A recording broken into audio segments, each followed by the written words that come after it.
नमस्कार।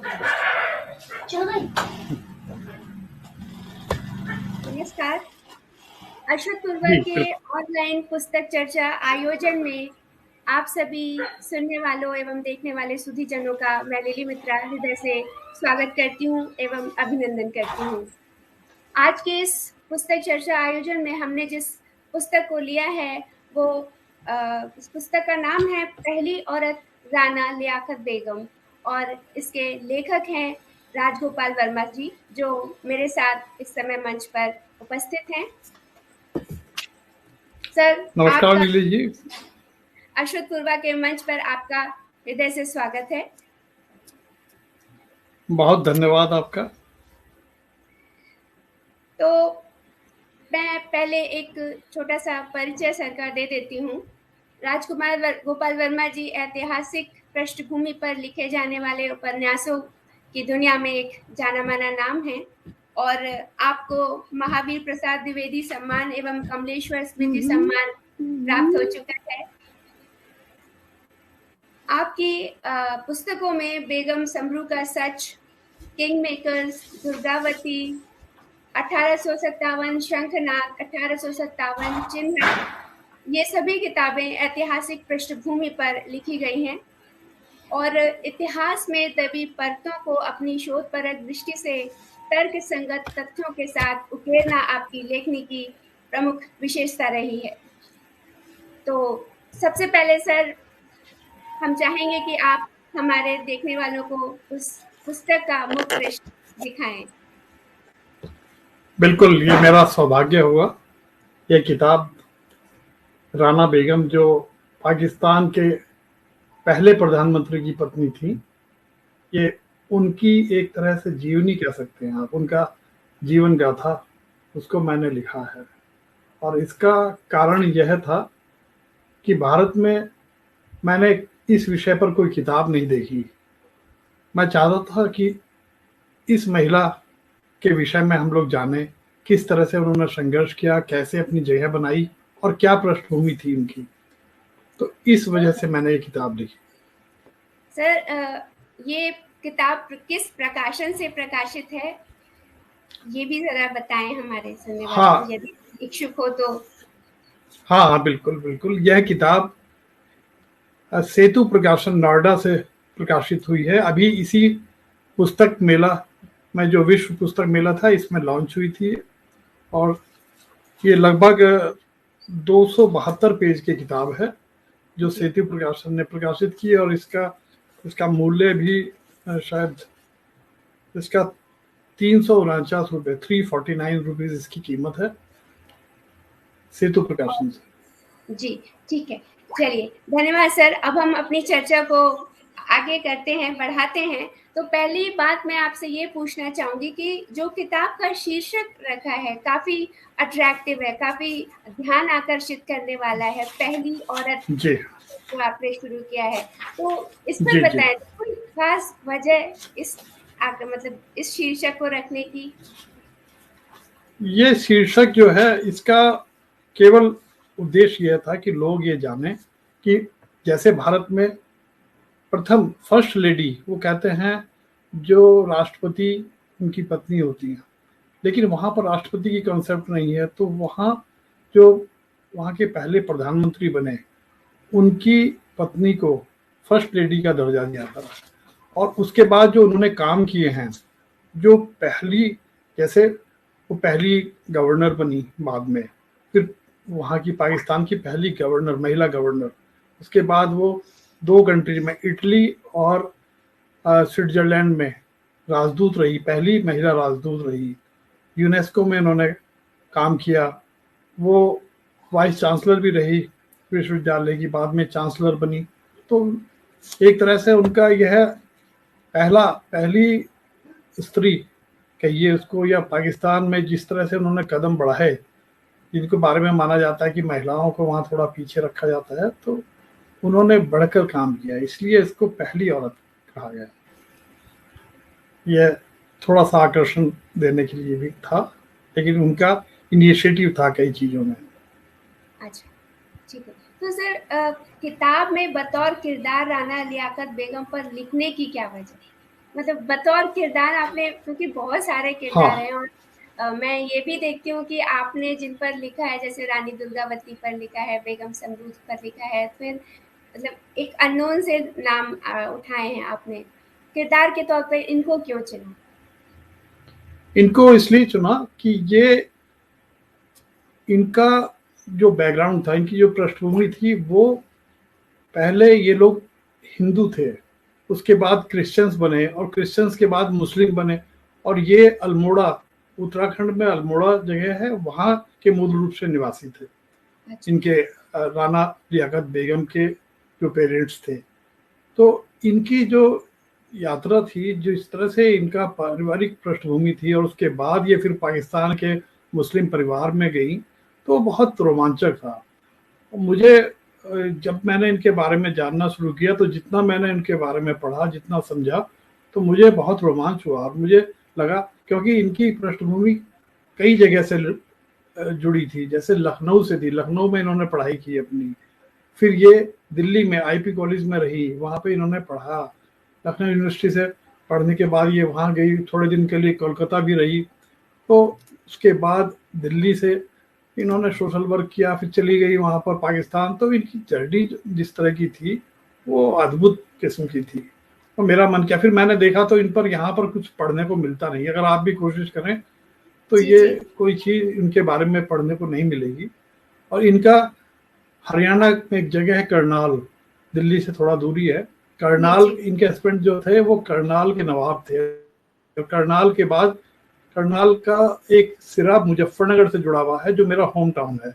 वहाँ इनकी अच्छा, कोठी आज भी मौजूद है, अ, लियाकत साहब की, जिसमें ये कुछ दिनों रही भी हैं। वहाँ जब जाती थी तो वहाँ रुकती थी, आज भी वो मौजूद है। तो ये सब चीज़ें मुझे थोड़ा सा उनसे एफिनिटी हुई, इसलिए मैंने लिखने का सोचा था, और मैंने कोशिश की, किताब बनी। और एक खास बात ये भी है कि ये किताब अंग्रेजी में पहले आ गई थी। ये पिछले साल अंग्रेजी में आ चुकी थी, जबकि मूल मैंने हिंदी में लिखी थी। अच्छा, अंग्रेजी उसका ट्रांसलेशन था, और वो उसका नाम उन्होंने दिया है, उसका टाइटल है the lady of two nation. वो अच्छा। उन्होंने अपने आप से चेंज किया। हाँ जी। जी, जी, जी। तो सर, आपने बताया कि आपका मुज़फ्फरनगर होम टाउन है और वहाँ पे लियाकत साहब की हवेली है। तो जब आप इन जी। सब के बारे में तहकीकात कर रहे थे, तथ्य खोज रहे थे, तो आप वहाँ गए भी थे? हाँ हाँ, मैं गया, मैं लोगों से मिला वहाँ। आज के समय में उस हवेली में अभी एक स्कूल चलता है, वो उन्होंने वहाँ से सेल ऑफ कर दी थी। तो अच्छा, वो अब उनके पास नहीं है, लेकिन वो आज भी बड़ी खूबसूरत हवेली है। सफ़ेद रंग की उसका कहकशां नाम है उस हवेली का। और वहाँ पर एक रेजिडेंशियल स्कूल चलता है, बड़ा अच्छा चर्चित स्कूल है। जब आप कभी जाएं तो जीटी रोड पर ही है वो स्कूल। तो बाकी उनको, जो लियाकत साहब थे, उन्हें अपनी प्रॉपर्टी का कोई ज़्यादा शौक नहीं था। सब प्रॉपर्टी यहीं छोड़कर वो देकर चले गए थे। जैसे उनकी दिल्ली में तिलक मार्ग जो है, हम्म, तिलक मार्ग बहुत शानदार लोकेलिटी है। जो आप समझिए कि इसके अ, आसपास का इलाका जो कहलाता आईटीओ से लेकर, जब जाते हैं आप सीधे, तो उस इलाके में उनकी कोठी थी, बहुत बड़े एरिया में, लगभग 1 एकड़ में कोठी थी वो कोठी। आज उसकी कीमत, जब मैंने पता किया, तो 800 करोड़ रुपए के करीब है, 800 करोड़, 8 अरब रुपए। वो उन्होंने पाकिस्तान के पाकिस्तान सरकार को गिफ्ट कर दी थी। 1 रुपया उसका नहीं लिया उन्होंने। उन्होंने कहा कि ये पाकिस्तान, क्योंकि ये उनको जाना था वहां से, तो जी। वो कोठी को अपने, अब आज की डेट में वहाँ पाकिस्तान हाई कमिश्नर का रेजिडेंस है, वहाँ पाकिस्तान एम्बेसी का झंडा फहराता अच्छा, है, वो उन्होंने उनको गिफ्ट की। तो वो लियाकत जी की हवेली है एक्चुअली में, जी, जो बिल्कुल, वो पाकिस्तान उनकी की है। है। अच्छा। हाँ जी। बिल्कुल से ये नाम बिल्कुल से एकदम मतलब जब मैं इस प्रोग्राम के लिए तैयारी कर रही थी, तो मैंने अपने हस्बैंड से भी बताया कि लियाकत बेगम, तो वो भी थोड़ा सा एकदम से आश्चर्यचकित हो गए, ये कौन है? तो फिर उन्होंने गूगल में सर्च किया, मैंने बताया तो उन्हें मेरी बात पर विश्वास नहीं होता। मैंने कहा सर ने किताब लिखी है, तो उन्होंने इमीडिएटली हाँ गूगल हाँ पे सर्च किया, काफी सारे वो फोटोज और ये सब, कहते हैं हाँ नहीं, ये तो लियाकत अली जी की वाइफ थी। मतलब बहुत ही हाँ। आपने एक अनसुना किरदार अपने किताब का विषय बनाया है उनको। तो सर मैं आपसे पूछना चाहूँ, एक एक बात करते समय मेरे दिमाग में ये प्रश्न है, पर वो उनके जो फैमिली वाले थे, वो जब पंत ब्राह्मण फैमिली से थे, उन्होंने अपने आप को कन्वर्ट क्यों किया क्रिश्चियन? क्या इसका भी आपने विवरण दिया है इस किताब में? मैंने मैंने उसका विवरण दिया है। उनके फादर जो थे, ये उनका 2 पीढ़ी पहले का कन्वर्जन था, ये तत्काल का नहीं था। उनके पिता पहले से ही वो कन्वर्टेड क्रिश्चियंस थे वो। और उनके जो दादा थे वो बड़े वैद थे, वहाँ पर उनका बड़ा सम्मान था। उन्होंने अपने आप को थोड़ा, जैसे होता है ना कि एक लेवल पर ऊंचे आने के लिए, क्योंकि वहाँ पर बड़ा पुरातन सब समाज है, पिछड़े हुए लोग हैं, तो उन्होंने अपने आप को थोड़ा अलग दिखाने के लिए, अलग अपना लेवल बढ़ाने के लिए वो सब किया था। उसका विवरण है इसमें, पूरा तो डिटेल है क्या सर काफी। थोड़ा बहुत अंग्रेजी हुकूमत का भी कुछ असर था, अंग्रेजियत का थोड़ा, मतलब? हाँ, ये भी कह सकते हैं ये। लेकिन ऐसा कोई वो नहीं मिला कि इन्होंने कोई अंग्रेजों के साथ पूरी तरह से लगकर कोई ऐसा काम किया हो कि जिसके, या हिंदुस्तान के जो आम लोग थे उनके खिलाफ कुछ किया, ऐसा तो नहीं है।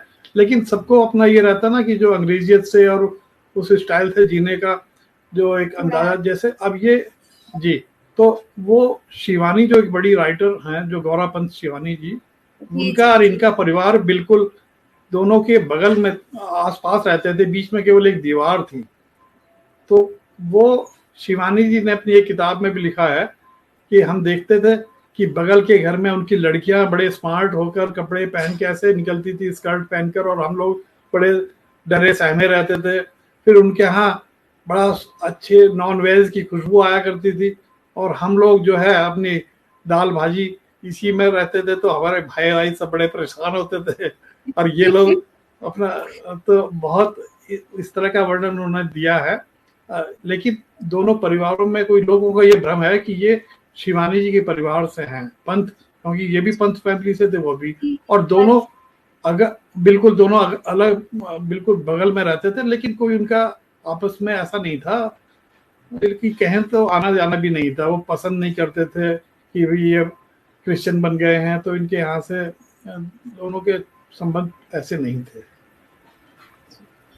सर मतलब आपने जो किताब लिखी है उसमें जो केंद्रित है इनकी शख्सियत पर, जो व्यक्तित्व इनका लियाकत बेगम जी का, उन पर केंद्रित ये किताब है। तो उनका जो सफर है, उनकी जो जी, यात्रा है, तो वो क्या केवल एक जो रिप्रेजेंट करती है, वो केवल क्या लियाकत बेगम की यात्रा है, या एक महिला किस तरीके से सशक्त होकर अपने को आगे बढ़ाती है, उसके बढ़े हुए हौसलों की कहानी है?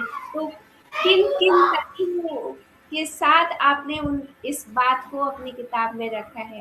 मतलब क्या क्या कह सकते हैं कि उन्होंने ऐसा क्या क्या किया जिससे पता चले कि उन्होंने अपना एक महिला होकर बड़े मजबूत हौसलों के साथ अपने कदम बढ़ाए? देखिए, किताब में ये साफ जाहिर होता है कि उन्होंने जो किया वो अपने बूते पर किया। उन्होंने लियाकत साहब से जब उनकी मुलाकात हुई तब वो लखनऊ यूनिवर्सिटी में पढ़ती थी, वहाँ से मास्टर्स कर रही थी। उनसे उनकी जब बातचीत हुई, जो एक संयोग हुआ मुलाकात का, वो बात अलग है। लेकिन वो पढ़ने में शुरू से ही बहुत ही ब्रिलियंट थी। उनके बारे में कोई दो राय नहीं थी। उनके टीचर्स भी कहते थे कि वो सबसे अलग थी। उनको उर्दू का भी ज्ञान था, उनको हिंदी का भी था, अंग्रेजी में उनका अच्छा था, और ये सब्जेक्ट थे उनके सोशलॉजी और इकोनॉमिक्स, इनमें भी वो बिल्कुल पारंगत थी। तो उन्होंने जो रास्ता बनाया, वो पहले कोलकाता के एक स्कूल में पढ़ाया उन्होंने। वहाँ उनका खास कुछ सूट नहीं किया कलकत्ता, तो वापस आई। फिर इसी बीच में आईपी कॉलेज दिल्ली में वैकेंसी निकली थी, तो उन्होंने वहाँ अप्लाई किया, वहाँ उनका सिलेक्शन हुआ। और फिर वहाँ रहे, इसी बीच में उनकी उनसे लियाकत साहब से मुलाकात हो चुकी थी, पर थोड़ा समय लगा उनको अपने आप को तैयार करने में। और वो जब बात बढ़ी आगे तो उन्होंने फिर, परिवार ने समर्थन नहीं किया, अपने बूते पर उन्होंने फिर शादी की, और उनके साथ फिर रही और पूरे समय कंधे से कंधा मिलाकर उनका साथ दिया, दोनों ने मिलकर काम किया। ये उनका, अगर उनके बाद में जब लियाकत जी की हत्या हो गई, उसके बाद भी उन्होंने जो रास्ते बनाए, वो वापस लौट के भारत नहीं आई, वो वहीं पर रहकर। अब आप समझिए कि किसी कोई लेडी जिसका बैकग्राउंड पहले हिंदू, फिर क्रिश्चियन और फिर उसके बाद वो मुस्लिम बनी हो, और उसने वहां जाकर, पाकिस्तान में जाकर उन महिलाओं के बीच में काम किया जो बुर्का पहनती थी, जो घरों में रहती थी, जिनको बाहर आना अलाउ नहीं था, लेकिन उन्होंने उनके सशक्तिकरण के लिए काम किया, उनको तरह तरह के चीज़ों की शिक्षा दिलाने के लिए, उनको प्रशिक्षण दिलाने के लिए, उनको मेन स्ट्रीम में लाने के लिए काम किया। तो ये बड़ी बात थी। जी, बिल्कुल। बिल्कुल बड़ी बात थी सर, क्योंकि उनका जो जीवन है वो 2 देशों के बीच बटा हुआ था। पहला भाग उनका शादी से पहले इंडिया में, और जी। पर सर एक चीज़ मतलब ये मतलब ये आपकी बात से दिमाग में आई कि जैसे वो चली गई पाकिस्तान थी, तो इंडिया में रह के भी उन्होंने कुछ ऐसे काम किए थे जिसको मतलब कह सकते हैं कि वो बहुत एक मजबूत हौसले वाले, कुछ ऐसे काम इंडिया में भी रहकर उन्होंने किए, या सब देखिए पाकिस्तान में वो जाकर? नहीं नहीं, वो जब भारत में थी ना, तो वो ऐसा दौर था कि जब वो या तो अपने जॉब में थी, वो पढ़ाती थी, वो उन्होंने अध्यापन किया जितना उस पीरियड में, या वहाँ पर दिल्ली में किया या कलकत्ता में किया, एक तो वो पीरियड था। उसके बाद जब वो जुड़ी इनके साथ पूरी तरह से, तो उन्होंने फिर इनके कामों में हाथ बटाना शुरू किया। इनका जितना जो लियाकत साहब का कॉरस्पॉन्डेंस था, जो पत्रों के जवाब थे, उन दिनों तो पत्रों की बड़ी अहमियत होती थी। आजकल तो सब काम मेल से हो जाता है, सब ऐसे बातचीत से फोन पे हो जाता, तब तो ये साधन नहीं थे। उन्होंने जो उनका ऑफिस था उसको पूरा संभाला, लोगों से मिलने का, उनसे संपर्क स्थापित करने, उनके पत्रों के जवाब देने, उनकी आइडियोलॉजी को और उनके विचारों को उसको तरीके से प्रस्तुत करने का ये काम उन्होंने किया। हालांकि वो उस काम को ज्यादा महत्वपूर्ण इसलिए नहीं कह सकते कि वो पर्दे के पीछे का काम था। उन्होंने एक्टिव हाँ, ठीक है। रूप से कोई ऐसा काम नहीं किया जब तक यहाँ रहे। अच्छा। वो उनका साथ दिया उन्होंने बस। अच्छा, अच्छा, अच्छा।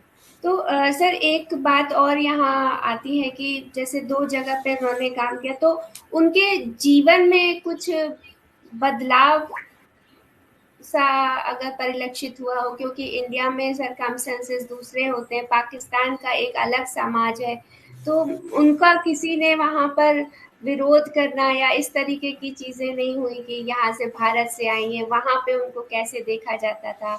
शुरुआत में क्या उनको किसी तरीके की दिक्कत फेस करनी पड़ी, ऐसा कुछ? देखिए वो शुरुआत की बात तो इसलिए नहीं उठी कि उस समय पाकिस्तान का जन्म हुआ था, और उसके जन्म के साथ ही लियाकत साहब को प्रधानमंत्री का ऑफर आ गया था। वो प्रधानमंत्री पद की शपथ ली उन्होंने सबसे पहले जिन्ना साहब के साथ ही।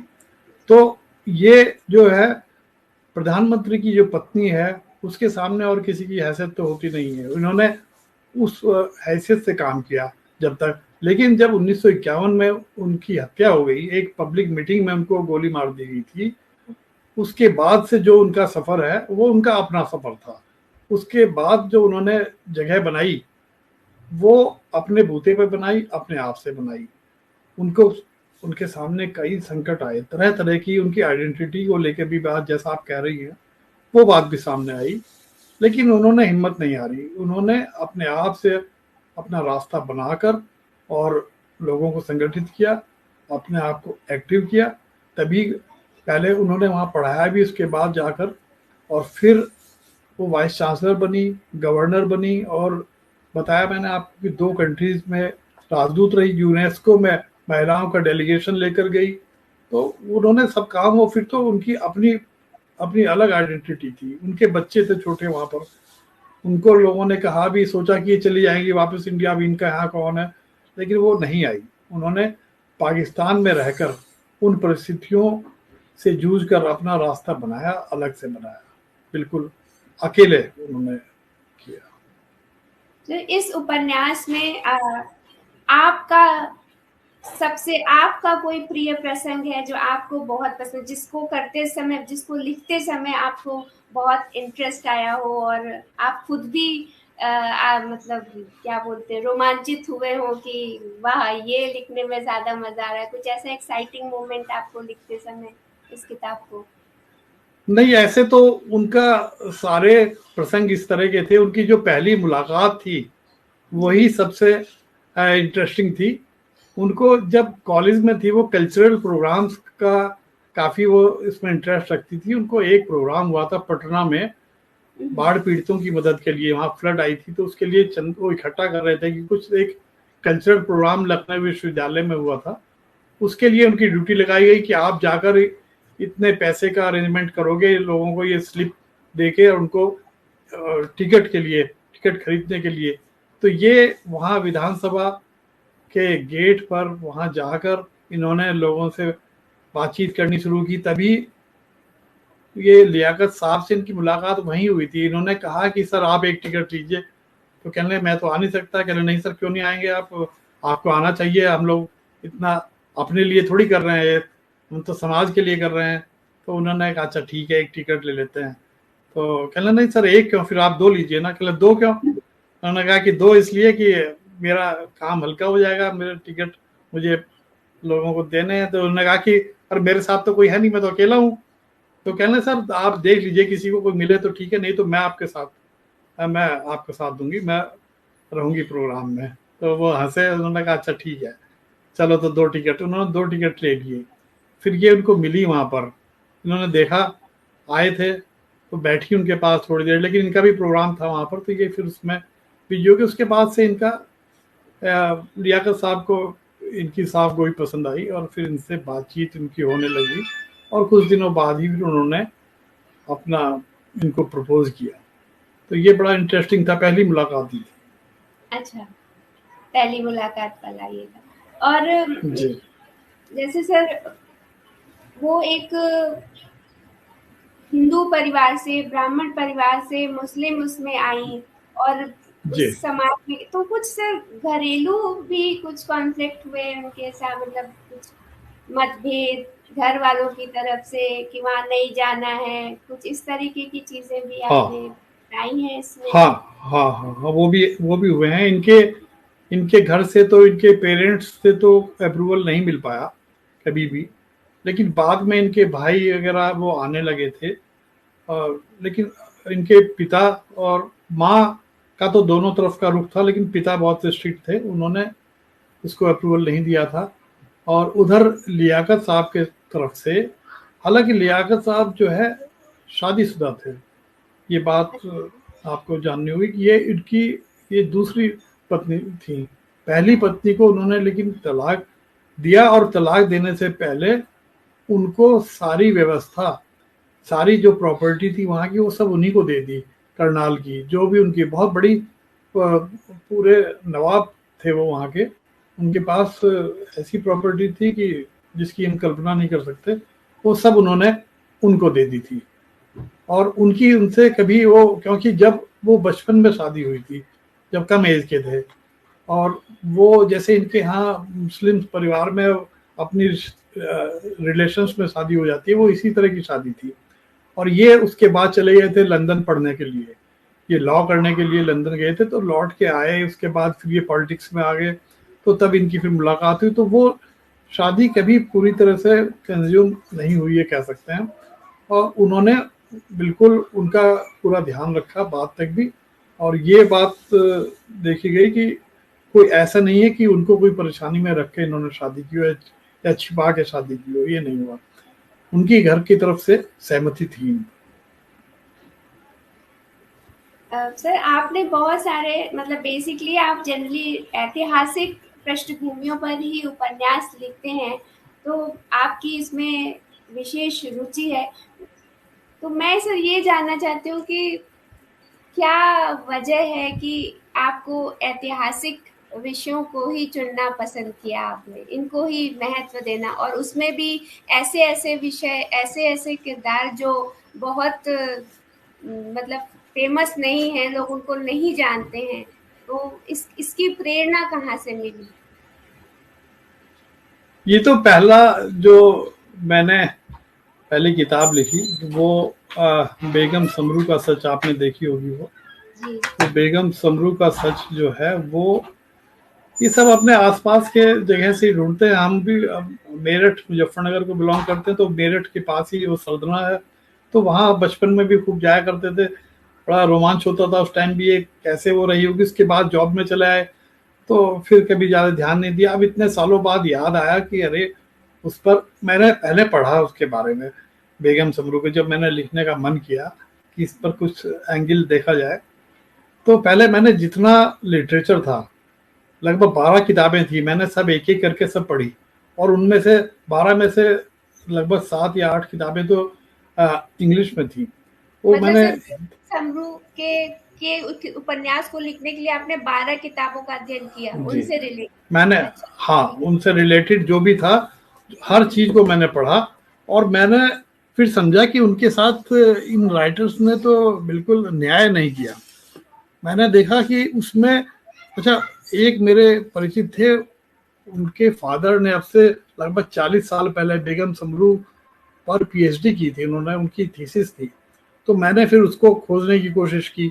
मैं उसके लिए गया आपके वो हरियाणा में एक जगह है अलवर, अलवर जी। में रहते थे वो। 90 ईयर्स की एज थी उनकी। उनसे मिला मैं, उनसे बाई चांस उनके पास एक कॉपी थी, उन्होंने मुझे फोटोस्टेट करवा के दी। मैंने उसमें देखा तो, क्योंकि उसमें जो रेफरेंसेस थे और जो उन्होंने काम किया था वो अद्भुत था। और बाकी लोगों ने क्या किया, इवन साहित्य एकेडमी से भी छपी है किताब बेगम समरू पर, लेकिन वो सब पूरा फिक्शन है। अब आप कोई जीते जी कोई करेक्टर रहा है, कोई उसने इतना टाइम व्यतीत किया है कि उसका अपनी जागीर थी, सब कुछ था, वो इतिहास का एक चर्चित कैरेक्टर रहा, उसको आप फिक्शन में सब कन्वर्ट कर दें सारा, आप उसकी मिट्टी खराब कर दें, तो ये तो गलत बात है ना। मैंने उसमें फिर ये सोचा कि जो भी मैं लिखूंगा वो बिल्कुल सच होगा, मतलब जिसका पुष्टि होती है, जिसके सारे रेफरेंसेस मिलते हैं, केवल वही लिखूंगा। हाँ, वो बात अलग है कि उसको आप औपन्यासिक शैली में लिख सकते हैं, उसमें कोई बुराई नहीं है। जो चीज या कोई गैप्स हैं उनको हम ले सकते हैं, कि जैसे हमारी मीटिंग चल रही है, तो मीटिंग तो है ही वो, उसका तो उसमें हम तथ्य तो वही रखेंगे ना। अब ऐसे नहीं कोई नई चीज उसमें लगा दें कि जैसे हमने कोई बाद में किसी को बताया कि हमने ये बात की वो बात की। वो इस तरह के, मैंने उसको कोशिश ये की कि सच्चाई से कहीं इधर उधर ना हो। और वो किताब हिट हुई इस वजह से। अब मैं चैलेंज के साथ कह सकता हूँ कि मैंने जितने भी इसमें चीजें डाली वो बिल्कुल प्रमाणिक हैं। हर डेट का, घटनाक्रम का, पात्रों का, सबका ध्यान रखा गया है। और बाकी अमृतलाल नागर जी ने भी लिखी है। अमृतलाल नागर की आप किताब पढ़िए कभी, तो आप समझेंगे कि ये क्या चल रहा है।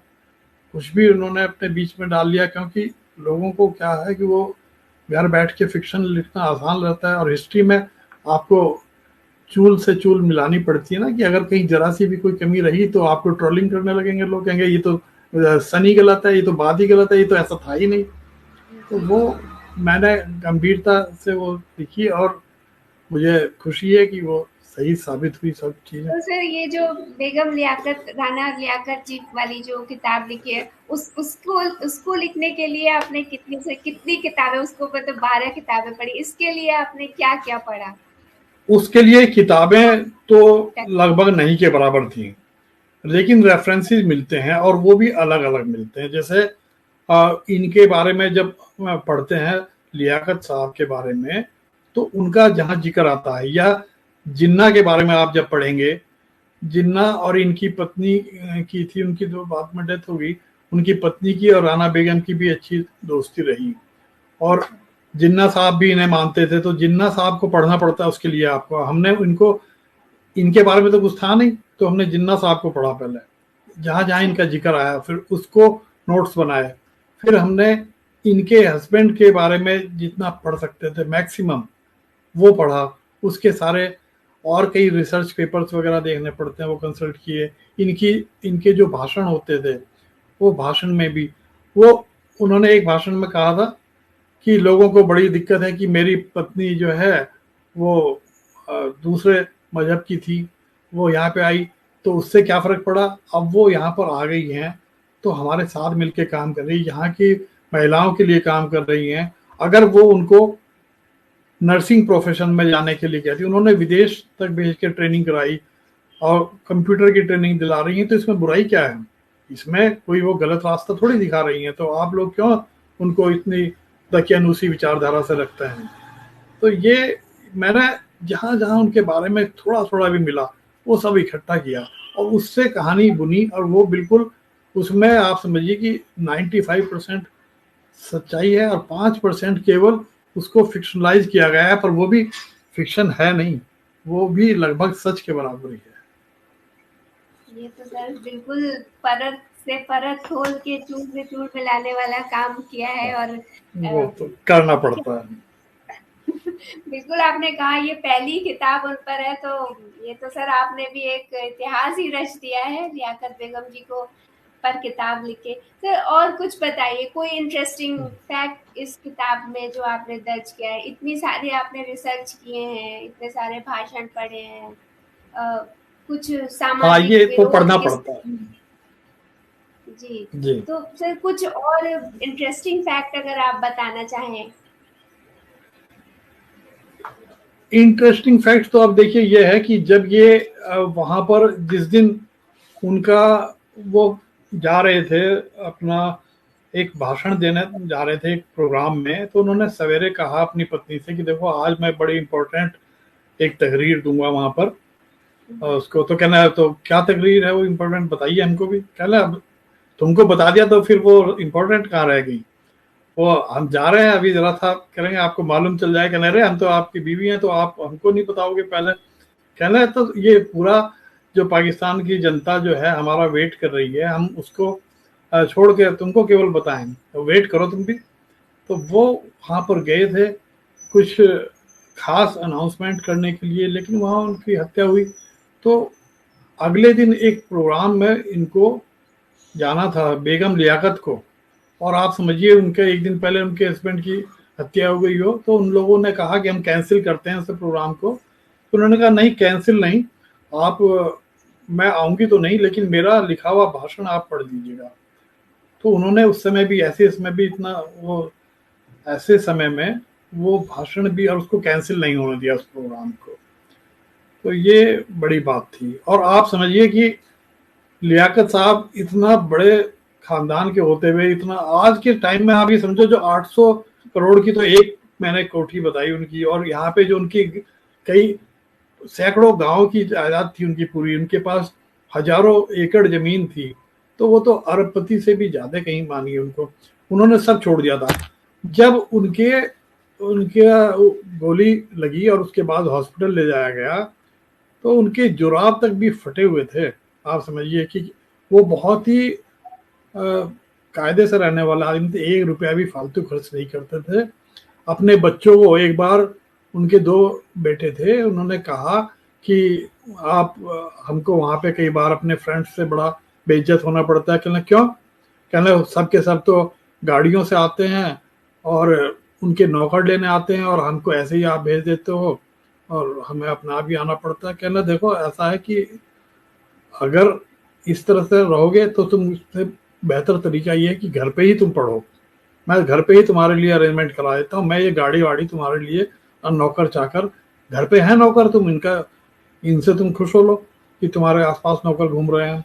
पर स्कूल में जाने के लिए नौकर लेके जाएं, गाड़ी से आओ, ये सब नहीं चलेगा। तो इस तरह के वो थे। तो सर इतना सब कुछ मतलब प्रॉपर्टी है, सब है, तो पाकिस्तान जाने के प्रति उनकी क्या रुचि थी कि इतना सारा सब यहाँ छोड़कर पाकिस्तान चले? क्या कोई ये राजनीतिक?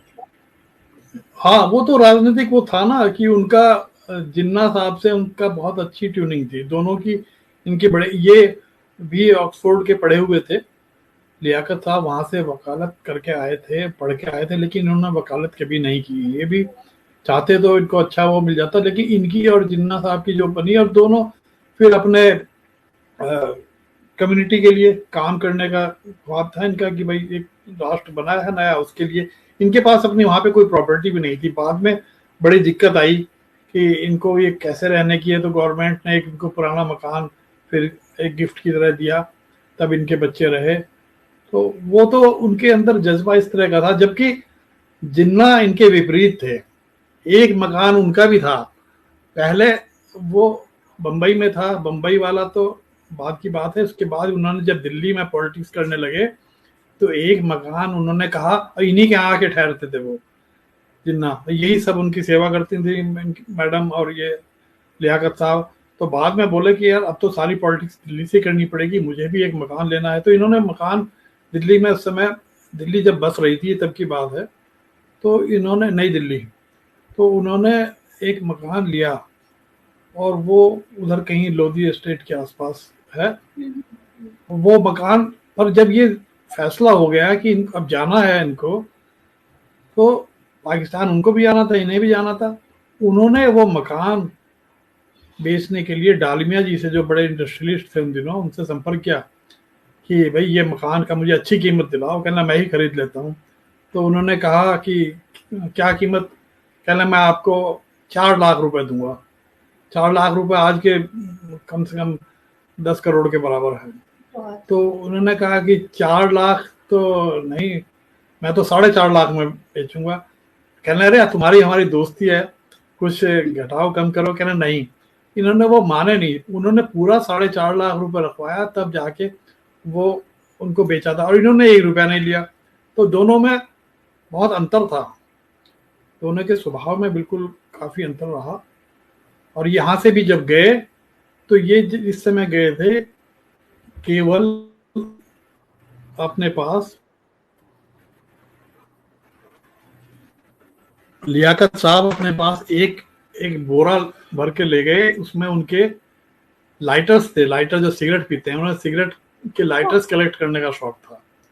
उन लाइटर्स का एक बोरा था पूरा, उसको ले गए तो उनके, और कहा कि भाई तुम भी कुछ अगर लेना चाहो तो ले जाओ। एक बोरे में भरे हुए थे, केवल ये चीज उनको ले गए थे। तो उन्होंने फिर अपनी, हाँ ये फैक्ट है, तो उन्होंने अपनी पत्नी से कहा कि तुम भी ले जाओ। कहना मेरे पास तो कोई चीज नहीं, लेकिन एक कारपेट था। कह रहे ये मेरी माँ ने मुझे गिफ्ट किया था, इसको मैं लेके जाऊंगी। वो कारपेट लेके गई थी और ये लाइटर्स लेके गए थे, इसके अलावा कुछ नहीं ले गए थे यहाँ से। बताइए सर, इतनी सारी प्रॉपर्टी छोड़ के एक बोरा लाइटर लेके यहाँ से पाकिस्तान चले। वो तो उनको शौक था ना, जैसे फोटोग्राफी का भी उनको शौक था। जैसे आपकी सांत्वना को शौक है फोटोग्राफी का, लियाकत साहब को भी फोटोग्राफी का बहुत शौक था। वो खुद ही तरह तरह के, अभी भी जितने पब्लिक डोमेन में फोटो मिलेंगे ना उनकी पत्नी के साथ, वो काफी तो उनके खींचे पे होंगे। अच्छा। वो खुद कैमरे का इस्तेमाल करते थे और खुद ये सारी जानकारियां सर आपको मतलब पुस्तक, हाँ, ये किताब लिखने के लिए तो सारी जानकारी इकट्ठी करनी पड़ती है। सब जानकारी कितना टाइम लगा ये उपन्यास, ये किताब लिखने में आपको? मुझे लगभग 3 साल लगे। मैंने धीरे धीरे करके लिखी जो चीजें, और उसके बाद ये 1 साल तक रही भी पेंडिंग। पहले राजकमल ने इसको रखा था कि वो कह रहे थे कि हम इसमें इंटरेस्टेड हैं। फिर उन्होंने समय कुछ ऐसा बताया, टाइम ज़्यादा था, तो इधर ये जल्दी छापने को तैयार थे सेतु, तो मैंने इनको दिया। इससे पहले वो आई गई थी अंग्रेजी की किताब, उसकी काफ़ी चर्चा हुई। आप अगर सर्च करेंगे तो वो इंग्लैंड, जर्मनी, जापान और यूएस सब जगह के बुक स्टोर्स पे मिलेगी, सारे एयरपोर्ट्स पर मिलती है वो किताब। उसकी आपने ही किया है या किसी? नहीं, मैं एक यूनिवर्सिटी के प्रोफेसर साहब थे, उन्होंने किया इसका ट्रांसलेशन, मैंने इसको एडिट किया था और अच्छी किताब बनी। वितस्ता पब्लिकेशन है यहाँ पर दिल्ली में उन्होंने, और ये पहली किताब थी जिससे मुझे रॉयल्टी भी मिली। 19,000 रुपये रॉयल्टी उन्होंने दी मुझे। अरे वाह, बधाई हो। Thank you. बहुत मेहनत का काम है और उस पर रॉयल्टी ये 1 साल की रॉयल्टी है, तो आगे भी उम्मीद बाकी है। नहीं सर, ये बिल्कुल आपने विषय ही इतना यूनिक सा चुना है, और तो अवश्य ही लोग इसको अभी आगे के लिए भी कुछ विषय ऐसे ही हैं कि जिसमें कम चर्चित व्यक्तित्व के बारे में बात है। जैसे आप तो बंगाल की हैं, आपको पता होगा रविन्द्रनाथ टैगोर के बारे में दुनिया जानती है, लेकिन रविन्द्रनाथ टैगोर की बहन स्वर्ण कुमारी देवी के बारे में आपको कोई किताब देखने को नहीं मिलेगी, ना बांग्ला में ना हिंदी में। मैंने स्वर्ण कुमारी देवी के बारे में किताब लिखी, उनसे 5 साल बड़ी थी वो रविन्द्रनाथ टैगोर से, और उन पर जो किताब लिखी है वो अद्भुत किताब है। उससे समझ में आया कि वो उस समय की पहली महिला लेखिका थी। उनका उपन्यास विधा में काम किया, उन्होंने नाटक लिखे, उन्होंने कविता लिखी, कहानियां लिखी, संपादन किया, अद्भुत काम किया। उनके किताबों पर चर्चा है ऑक्सफोर्ड में भी और तमाम जगह रिसर्च हुई है, लेकिन कोई उन्हें जानता नहीं। मैंने उनकी बायोग्राफी लिखी है, अब वो बायोग्राफी मेरी पेंगुइन से आएगी, पेंगुइन ने उसको अप्रूव किया। अभी आप उस पर काम कर रहे हैं? नहीं, मेरा काम हो गया, वो हो चुका, वो उनके पब्लिशर के पास है, इसी साल के आखिर तक आने की उम्मीद है उसकी। तो सर आप क्या सारे दिन उपन्यासों पे लिखते रहते हैं इतनी जल्दी आप उसको? नहीं, इतनी जल्दी नहीं है, वो उसमें अभी टाइम लगा है।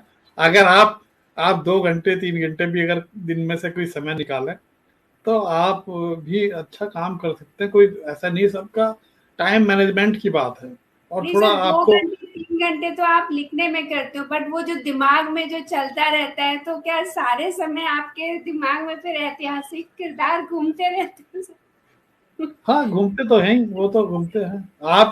आपके दिमाग में भी तो कुछ ना कुछ घूमता ही होगा। आपको जैसे किचन में कुछ काम करना है, कोई नई डिश बनानी है, तो वो भी तो घूमता है ना दिन भर। तो इसी तरह से हम लोगों नहीं के सर, दिमाग में भी यही। नहीं, वही मैं देख रही हूँ आपकी इस बार कई सारी एक के बाद एक ये किताबें ये तो के, ये तो केवल संयोग है। देखिए 4 किताबें आई हैं, लेकिन ये 4 किताबें लिखी गई कितने टाइम में, इनको लिखने में अलग अलग और समय लगता है ना। अब ये बताया ना आपने, पूछा तो इसको 3 साल से ज्यादा टाइम लगा मुझे, लेकिन और फिर उसके बाद रिवाइज करने में, फिर पब्लिशर के पास। पर संयोग ये होता है ना कि पुस्तक मेले में लाते हैं ये लोग, आज जितने भी पब्लिशर हैं, तो वो एक साथ दिखती हैं। ये किताब एक है 1857 वाली, वो भी मेरी 2 साल पहले की लिखी रखी है। एक और है चिन्हट पे आई थी, वो भी किताब लगभग 1.5 साल पहले की है। पर ये संयोग एक साथ है कि 4 किताब एक साथ आई, ये है। जब इतनी सारी किताबें एक 1.5 साल के अंतर पर, एक 2 साल के, एक 3 साल के, तो इसका मतलब आप कई सारे विषय एक साथ लेके चल रहे होते हैं फिर? हाँ, आप सही कह रहे हैं, आप सही कह रही हैं कि मैं एक साथ 3-3 4-4 फाइलें मेरी खुली रहती हैं। जब मैं लिखता रहता हूँ, एक विषय पे लिखा मैंने, लिखता गया कई दिन तक लगातार लिखा, क्योंकि मैंने नोट्स बनाए हुए होते हैं। तो जब मैं थोड़ा सा मोनोटोनी हो जाती है, बोर होने लगता हूँ कि एक विषय पे लिखते लिखते, फिर मैं उसको छोड़ देता हूँ। फिर मैं दूसरे विषय की फाइल निकालता हूँ, फिर उसको फिर से उसका सिरा पकड़कर उस पर लिखता हूँ। तो यही मेरा, कई लोग तो एक को पूरा करेंगे उसके बाद ही दूसरे पे हाथ लगा सकते हैं, पर मैं ऐसा नहीं नहीं मैं करता। मेरी कंप्यूटर में 4-4 फाइलें हमेशा तैयार रहती हैं, कि जिसमें किसी में 25% लिखा है, किसी में 40% लिखा है, किसी में 60% लिखा है, कोई बिल्कुल फाइनल है, कोई रिवाइज होने की उसमें है। तो 4 फाइलें तो मिनिमम रहती है। ये तरीका है, मुझे उसी में अच्छा लगता है। सबका अपना अपना तरीका है कैसे अपना किसने। अपना तरीका। बिल्कुल। तो सर अब जिस धीरे धीरे हम बढ़ रहे हैं, हमारा समय निकलता जा रहा है। आप कुछ अपनी तरफ से कोई अंश पढ़ना चाहते हो इस पुस्तक का, या आप कुछ अलग सा बताना चाहते हैं जो जो पाठकों को अभी प्रेरित कर सके कि हमें ये किताब जरूर पढ़नी चाहिए? कुछ आप अगर बताना चाहें, पढ़ के सुनाना चाहें सर, कोई अंश। अंश तो देखिए इसमें काफी हैं इस तरह के, मैंने आपको भी एक दिया था। जी हाँ, वो हमने तो अक्टूबर पर प्रकाशित किया है। देखिए मैंने आपको बताया था ना कि ये लोग वहां रहते थे, बगल में शिवानी जी का घर था, और जी। उनके यहाँ पर जब उसकी खुशबू आती थी, कोई डिश बनती थी नॉनवेज की, उसकी बड़ी अच्छी खुशबू होती है, तो उनके घर पर कैसा लगता होगा। उनके यहाँ तो अलाउ भी नहीं था ये तो वो उन्होंने ये जिक्र किया है। उनका जो शिवानी जी का भाई था, मुकु नाम था उसका घर का। अच्छा। मुकु मुकु जो है अपने घर पर अक्सर पैर पटका करता, कहता क्या जिंदगी है इनकी, कितनी मजेदार, एक हम है, हेनरी और आर्थर जो उनके भाई थे रोज अंडा खाते हैं, है वो। उसने अच्छा वो उनको जब मिलता था तो एक वो भी उनको चढ़ाता था। इनका जो भाई था राणा बेगम का, वो कहता था अरे बिना गोश्त के गस्सा नहीं उतरता हमारे नीचे, तुम हिंदुओं की तरह हम चरी भूसा नहीं खाते। ऐसा कहकर हेनरी और आग में घी डाल देता और खड़े हुए कॉलर को सेट करता हुआ गुनगुनाता हुआ निकल जाता। उसने कहा यह क्यों भूल जाते हो हेनरी कि तुम्हारे बाबा और हमारे नाना चचेरे भाई थे, कभी उन्होंने भी यही चरी भूसा खाया होगा। एक बार उसने कहा कि भाई तुम हम लोग तो एक ही, हमारा जो हेरिटेंस है वो एक ही जगह से निकला है, तुम लोग क्यों ऐसा कहते हो। तो लेकिन वो उसने फिर कहा कि अच्छा ऐसा है कि तुम तुम लोग भी क्या याद रखोगे कि वो स्वाद सूंघने को मिला, केवल सूंघने के लिए बात है हुई कि तुम एक दिन तुम्हें सूंघाऊंगा मैं कैसा होता है वो नॉन वेज की खुशबू कैसी होती है। वो लोग वैसे ही जला करते थे। तो वो उसने कहा कि वो खुशबू जो मन से सालों साल नहीं जाएगी तुम्हारे। उसने वो बोला इनका शिवानी के भाई ने कहा अरे लुभाते ही रहोगे या काम की बात भी करोगे। फिर उसका पक्का व्यापारी बनकर उसका मुंह खुला का खुला रहा। हेनरी ने कहा कि एक शर्त है। उसने कहा बोलो शर्त क्या है। कहने अपने अखरोट के पेड़ से तोड़कर 4 पके अखरोट देने होंगे, पूरे 4, न कम न ज्यादा। जैसे बच्चे करते हैं ना आपस में कि तुम्हारे पेड़ पे से इतने वो तोड़ के लाओ, तो तब शर्त यह भी होगी कि 4 अखरोट में केवल एक ही बार उस डिश को सूंघने को मिलेगा जो नॉन वेज की डिश है, और कोई देखे उससे पहले ही निकल लेना होगा। मंजूर हो तो बोलो। अब वो कह रहा कि ये कितना कमीना है ये, इस तरह की बात कर रहा है। फिर भी उन्होंने कहा चलो मान लिया 4 अखरोट पक्के हुए तुम्हारे। और फिर वो 4 अखरोट के उसमें उन्होंने उसको वो ऊपर से छत पे बुलाया, किसी तरह से उसको दिखाया कि कैसे खुशबू है। कहने अरे देखने तो दे सही से, वो देखने नहीं दिया। तो ये सब किस्सा इसमें लिखा हुआ है, बड़ा इंटरेस्टिंग है। पूरी जी किताब में तरह तरह की गंभीर चीजें भी हैं और ये भी सर, कुछ बातें हैं। गंभीर चीज पढ़ के बताइए जो। हाँ गंभीर मैं पढ़ के बताता हूँ आपको। ये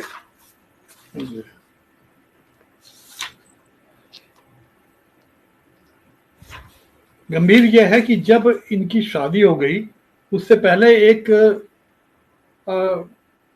बात ये हुई कि कुछ झंझट ऐसा हुआ, कुछ उनकी लोगों से नाराजगी रही जिन्ना की, वो छोड़कर चले गए थे वहां से। अब वो चले गए लंदन, कहने लगे कि अब मैं लंदन में ही रहूंगा, अब मैं वहीं से अपना अपनी प्रैक्टिस करूंगा, मुझे यहाँ के इसमें इंटरेस्ट नहीं है।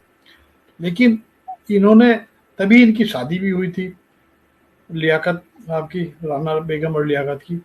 तो इन्होंने तय किया कि हम हनीमून के लिए लंदन जाएंगे, और लेकिन वो पर्पज ये था कि ये जिन्ना जी को मना कर लाएंगे वहां से।